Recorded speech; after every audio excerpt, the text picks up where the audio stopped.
Okay, we're back on the Astra tonight. A load of the parts have come now, so the next thing I need to do is take this water pump off. Before I started filming, I did already take the pulley off and a couple of the bolts under there. So to drain the radiator on these Astras, there's a little screw valve there and a area where you can put a bit of garden hose on. I find the best fit. Chuck that in, and obviously to get it drained a bit better, you do need to take the cap off there so you don't create a vacuum.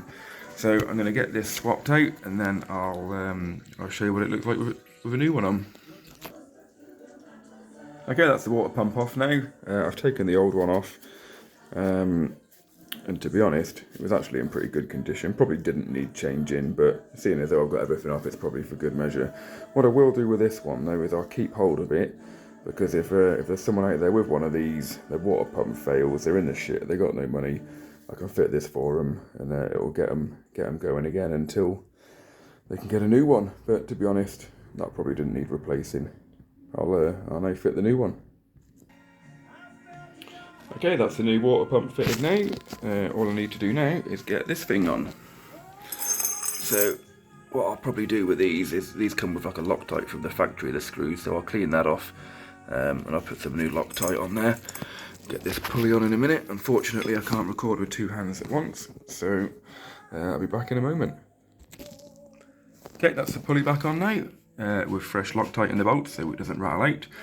Now I can actually get round to putting this cam belt on, although I do want to give it another little quick clean around there before I do anything else. So I'll get that on, and I'll show you that when it's back together.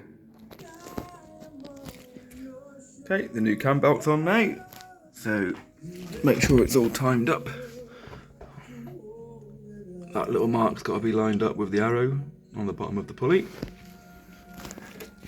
The locking tools are all in place, and the bar's in place, so we know everything is as it should be. So what I'll do now is I'll take the locking tools out, I'll turn the engine over 2 times and make sure the tools all lock back in place and the timing marks still line up.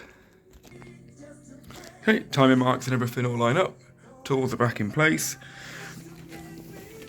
and we're still good. So I can take those out now, and I can start putting all the covers and that back on down there. If anyone is curious as to what locking tools I actually use for this engine, I'll try and find the link for it if I can, so it might help a few people out. And to be honest, I wouldn't recommend doing a job without the proper tools anyway. But yeah, they just come in a little moulded case like that, they're not expensive.